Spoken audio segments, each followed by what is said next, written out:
What is happening in that J Game Dude here, and I sat through and watched the PlayStation event like a lot of people did, the PlayStation Showcase 2023, and I'm currently on the IGN article that kind of summarizes apparently everything announced, and I kind of wanted to go through, sort of talk about the showcase from my perspective as someone who primarily plays on PlayStation but isn't there necessarily for the first parties and things like that, but more so is sort of, committed to the trophy grind. So let's just sort of jump into it and talk about it, as I think just about every gaming YouTube channel kind of has already. So I know I'm late to the party, but why not, pick up some leftover views by talking about things that I like. So first and foremost, we have the Spider-Man 2 getting a lengthy gameplay showcase, and it was pretty lengthy.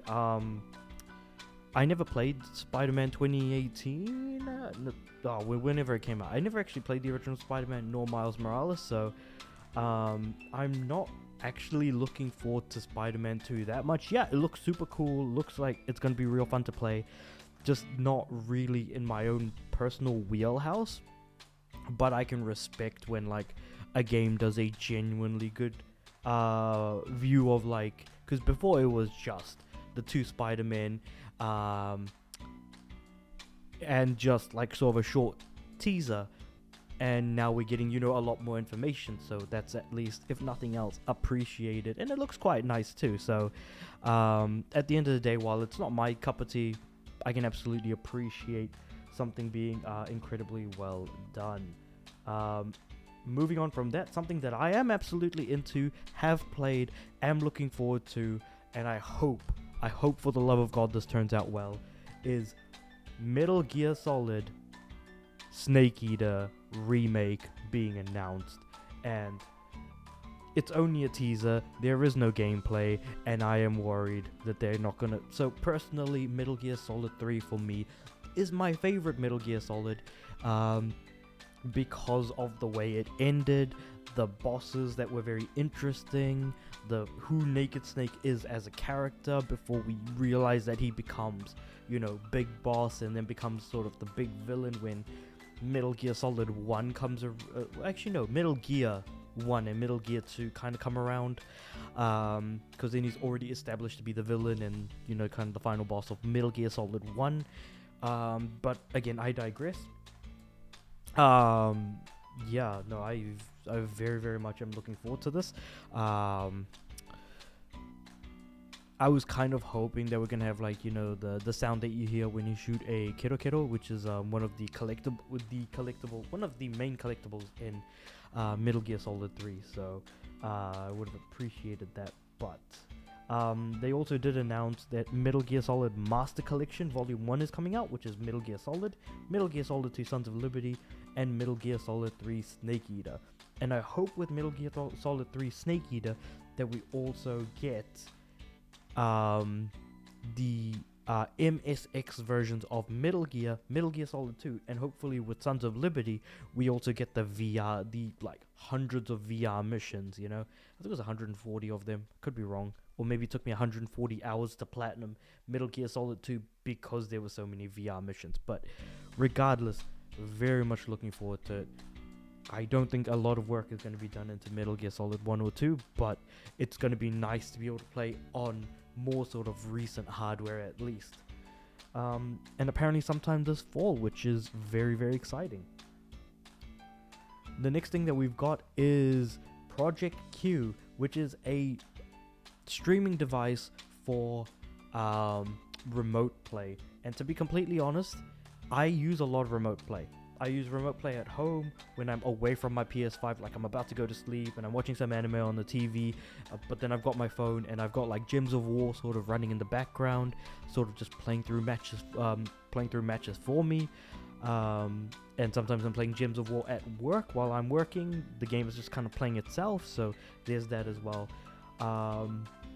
I am not interested in this. I don't think it's going to be for me, and plus I don't think I can use it on my work Wi-Fi because I need to use like a VPN to make it work, because obviously they're trying to like limit the amount of data usage per device per capita per individual on the work Wi-Fi and stuff. So that's another thing altogether.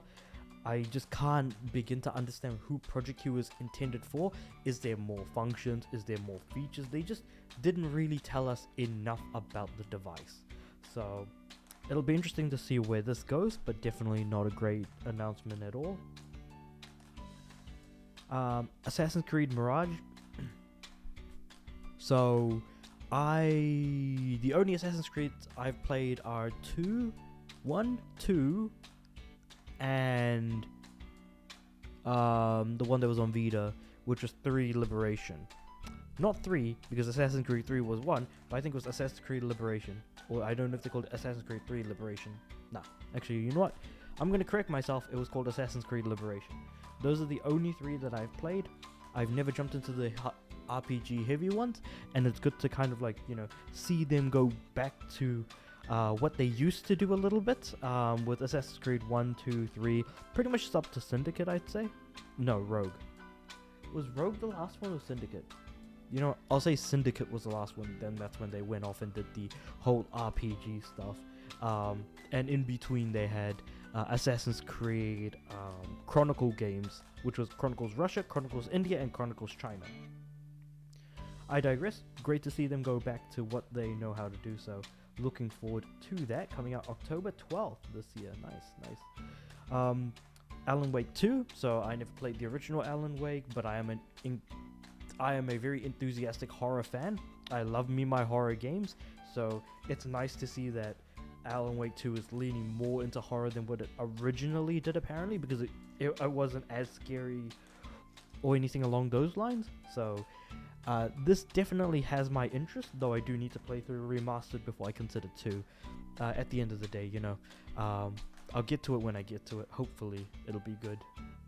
Very much fingers crossed on that one. Now, Final Fantasy 16 gets a new trailer ahead of its launch in June. They didn't need to do this, because I've been keeping myself away from anything Final Fantasy 16 related. I'm so hyped for this game. If I didn't play Final Fantasy 14, I would not be as excited as I am right now. I am going to drop, it's been a very, very long time since I've dropped everything that I'm playing for a new release. So the day this comes out, on the 22nd of June, I am dropping anything that I am playing, and I'm just going to only play Final Fantasy 16. This game has my attention in a way I did not expect, and it's because I played through 14, thoroughly enjoyed it, and new content is still coming out, so I haven't jumped in since 6.1, and I'm waiting for the next expansion before I hop back in, play a decent amount of content again. But with 16, I am very, very excited to jump in and play, because they're taking such a different direction, and they're leaning more in towards what Type 0 was, which was originally a PSP game before that was re-released as Type 0 HD on PS4. I'm very excited for this. Jesus Christ, I cannot begin to explain how, I'm jumping up and down in my chair as I'm talking about it. So I'm just going to stop fanboying for a second, and we're just going to keep moving on to Dragon's Dogma 2, which I know about, and I know a lot of friends of mine are trying to get me to play, Dragon's Dogma Dark Arisen quite a lot, which is sort of an update to the original Dragon's Dogma, with some additional content. But yeah, so I do actually have Dark Arisen. I've had it for years. I've just never booted it up and played it much, so I am actually pretty excited for Dragon's Dogma 2. I do want to actually play Dark Arisen beforehand, but this is one that, a lot of people who are part of the very dedicated fan base for this game are very much rooting for, so I'm also going to be very much rooting for it as well. Bungie announces a new Marathon game. Now, I know Marathon was a somewhat competitive first-person shooter, but it didn't have the sort of color, because I did actually look it up beforehand. when there was potential announcements of like Bungie going back to an older franchise, and if they weren't going back to Halo, what on earth could they have also gone back to? And sure enough, the only other thing that I could think of, or that came up when I was googling this, was Marathon. So excited to see what it is. We didn't get any gameplay, so there's a tad bit of a worry. We'll have to see how things go, but yeah, not feeling too keen on it at the moment, given that there's a good amount of live service games that are in this presentation, and you can only really have so many before they start, cannibalizing each other, and eventually all of them shutting down because there's just not enough people playing. But I digress. Moving on, we have Street Fighter 6, like sort of a quick look at its story mode, and this is very exciting because Street Fighter 6 is coming out within the next week or so, and man, it's exciting. It is exciting to see so many fighting games come out. Like, I'm very excited for Street Fighter, for Tekken, and for everything else. I did make a video last week about how exciting it is that fighting games are actually starting to come out, that there's a lot going on, and so let's just be excited. Let's jump in, let's have some fun, let's turn our brains off, and let's start button mashing. You know what I'm saying? I'm hoping that I get a fight stick eventually, because I would love to play these on a fight stick. I haven't tried it before, but you know what? I'm gonna try and bring the arcade experience home. Yeah.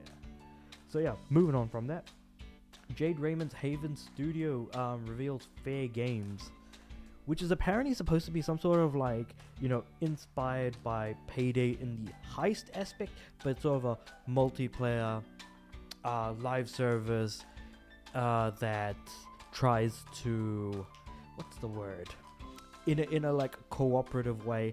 But I don't know if they're going down the tactical road, which I imagine they would be, given that they're going for something a little bit different from what Payday already offers.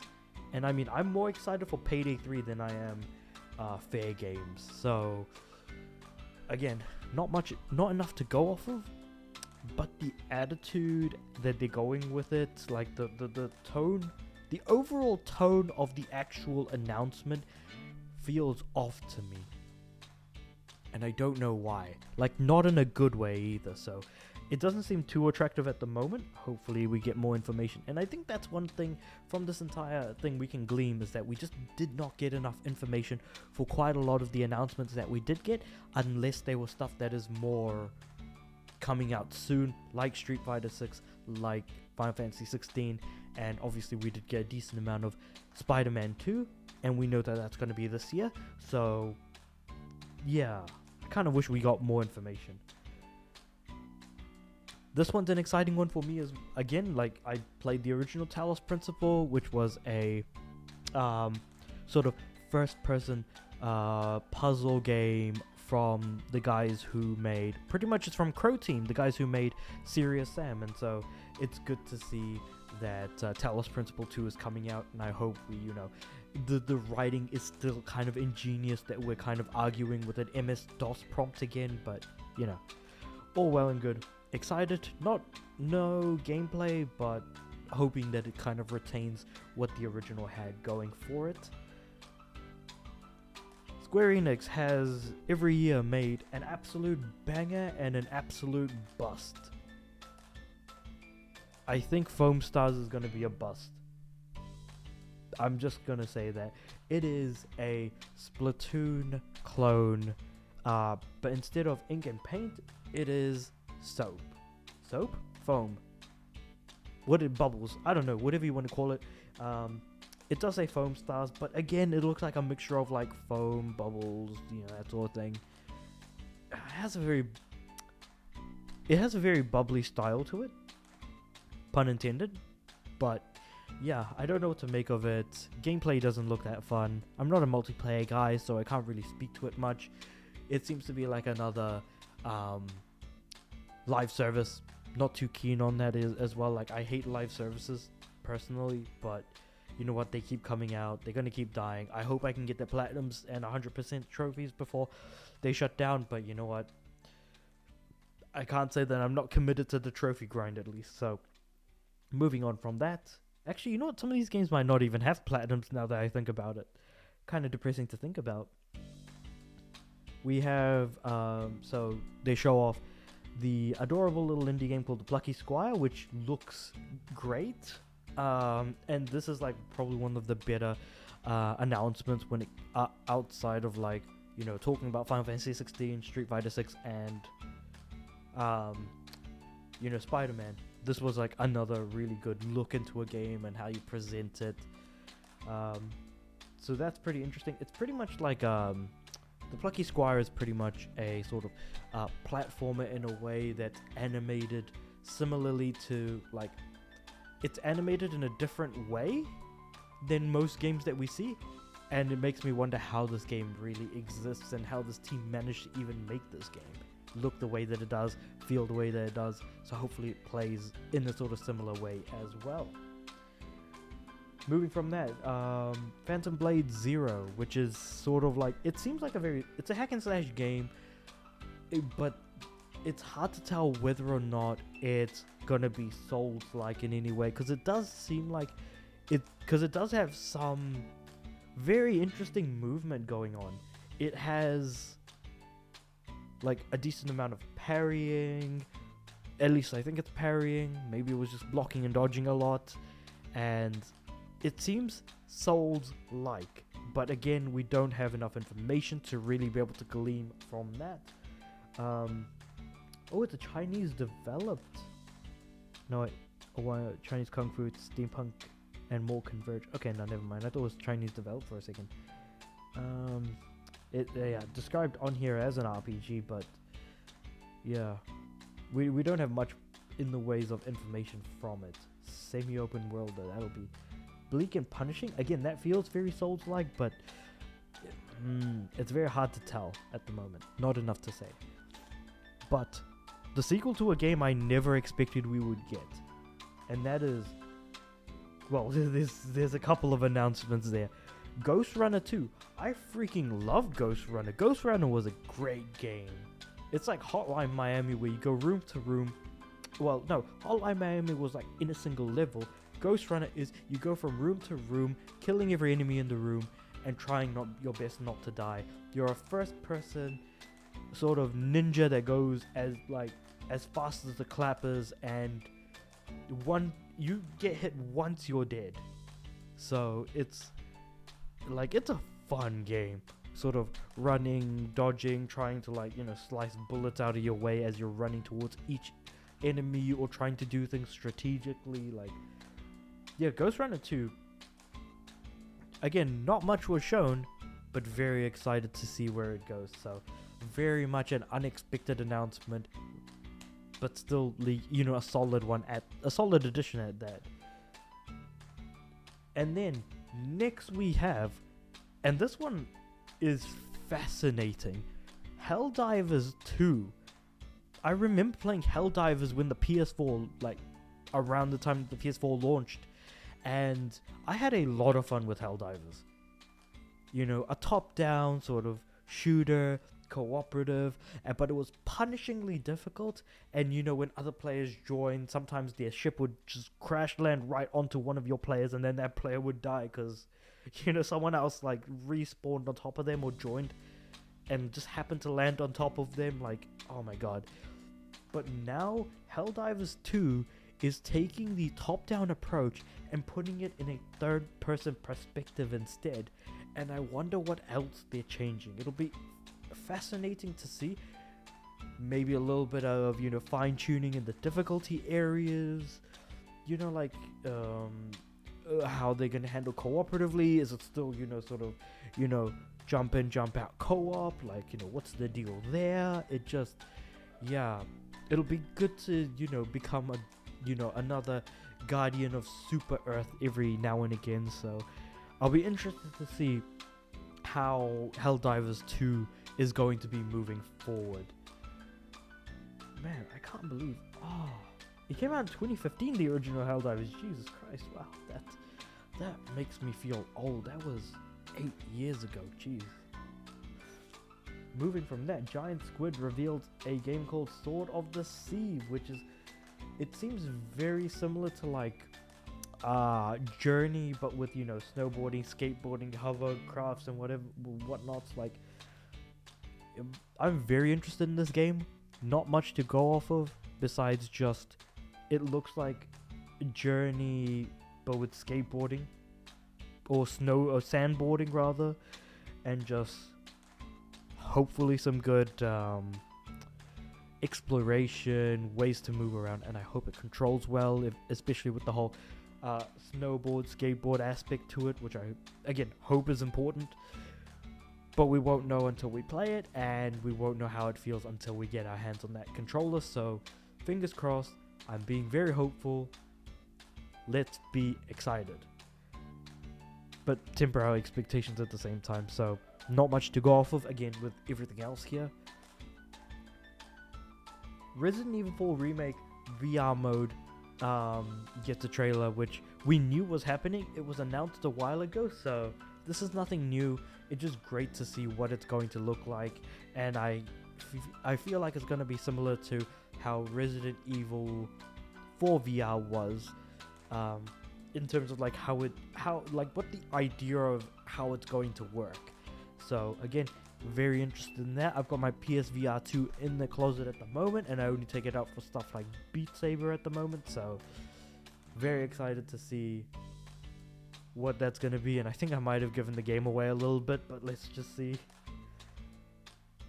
Five Nights at Freddy's Help Wanted 2 has been announced, and Help Wanted was a very specific part of FNAF that was VR only, so of course if they were going to make another Help Wanted, it's got to be on like VR as well, so we're getting that. I am not a FNAF fan. In fact, I don't like FNAF, and if I'm going to play a horror game, I'd rather play one that's actually good in quality, but that's just me. Gree creator Gree. I can't pronounce it properly. Gree creator reveals never. We just get a small trailer and that's about it. I don't understand what on earth it's supposed to be, but if it's anything like Gree, I hope it's probably just going to be moving right a lot. I digress. Moving on. We have Cat Quest, Pirates of the Caribbean, and I actually like Cat's Quest. I like Cat's Quest too, so I kind of like the really stupid pun they're going with for this next Cat Quest game. Very excited. My wallet is ready. The moment they release it, I'm buying it. I know it's probably going to be like $20 or something, so very excited. Looking forward to it. Need I say more? But yeah, if you don't know, Cat Quest is sort of like an RPG in which you play a cat and you kind of move around. And it's kind of what would you even call that camera angle? Because of the way the platforming, it's not even platforming, it's an RPG. Like the way the camera angle is and the way the world moves, it's kind of difficult to describe. But Cat Quest and Cat Quest 2 is already out there. Definitely look up those, because I'm very excited for Cat Quest. Pirates of the Caribbean, very exciting. Next we have is Towers of Agsaba.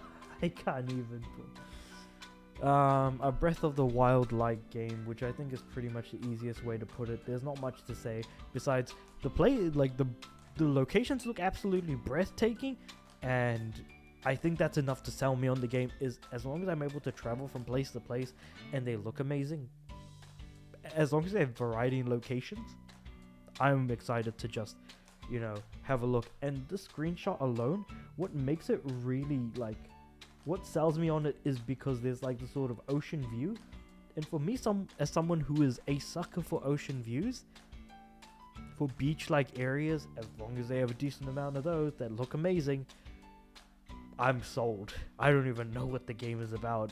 That's all I need. So yeah,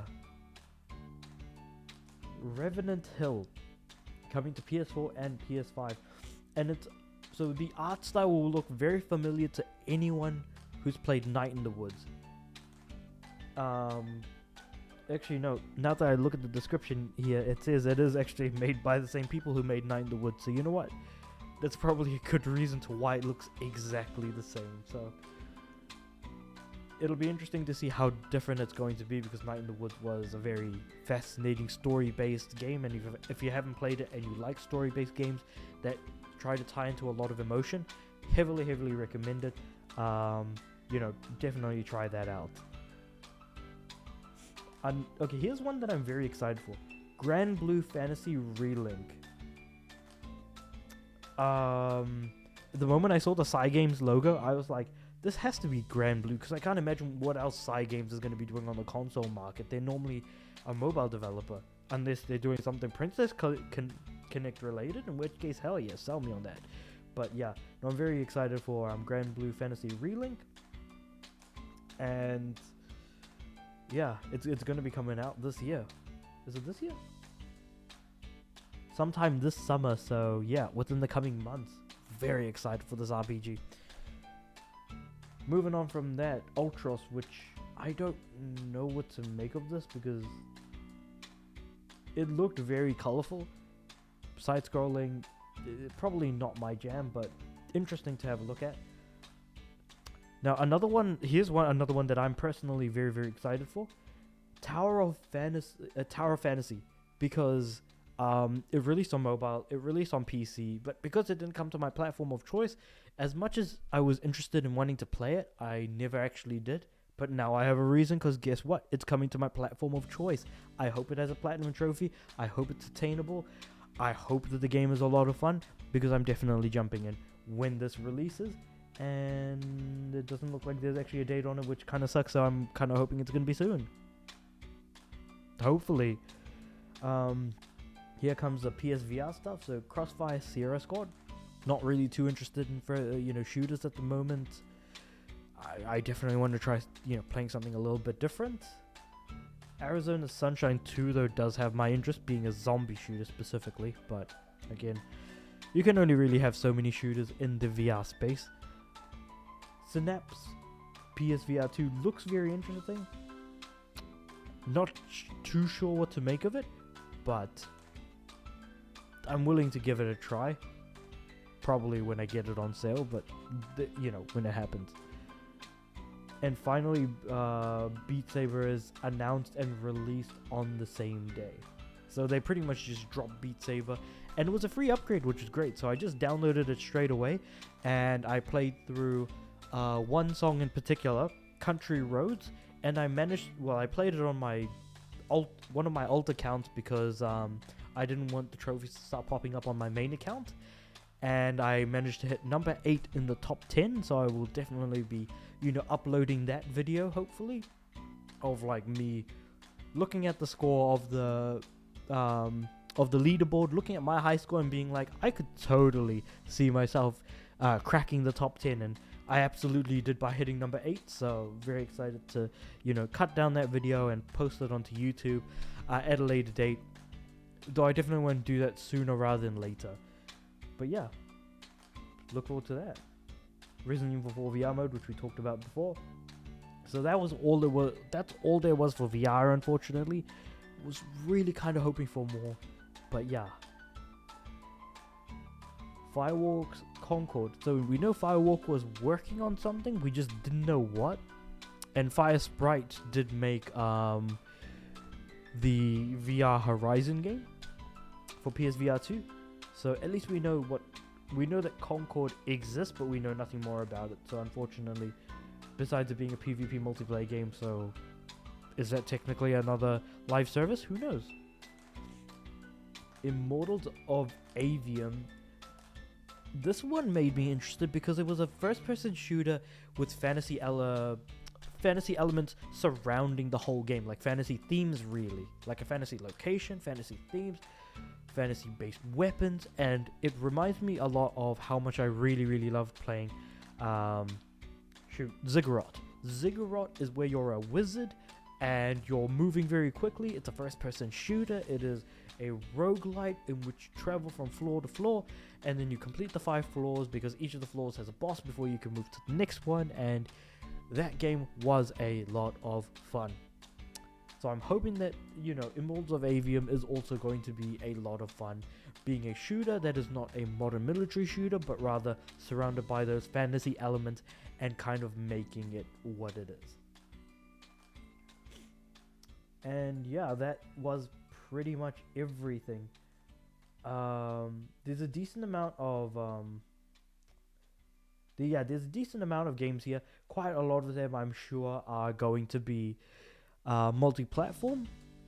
But yeah, the biggest concern for me personally was that there was just not enough gameplay for a lot of things that were announced, and that, you know, beside, like, yeah, they should have shown more gameplay. There was not enough, regarding first parties.